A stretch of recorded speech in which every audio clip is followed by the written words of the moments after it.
тоже не давал спокойно спать. Мы с тобою так похожи, призвала краина мать.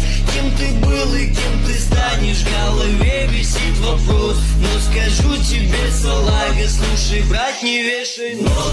Завтра повезет, лучше думал, занесло. Но